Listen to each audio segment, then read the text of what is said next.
Како може да се планират 300 милиони денари од извор кој обезбедува незначителен дел од ова сума?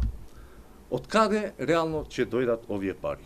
Дали постојат овие средства или се ставени само на хартија за потребите на дневната пропаганда? Додека владата ја прикажува ова сомнителна инвестиција од 300 милиони денари, документите покажуваат конкретни кратења во програмите што директно се однесуваат на здравјето на граѓаните. Вкупниот буџет за превентивна здравствена заштита е намален за 7,2 милиони денари. Програмата за превенција на кардиоваскуларни болести се намалува за 900.000 денари. Програмата за рано откривање на малигни болести се намалува за 600.000 денари. Програмата за превенција на туберкулоза 300.000 денари помалку.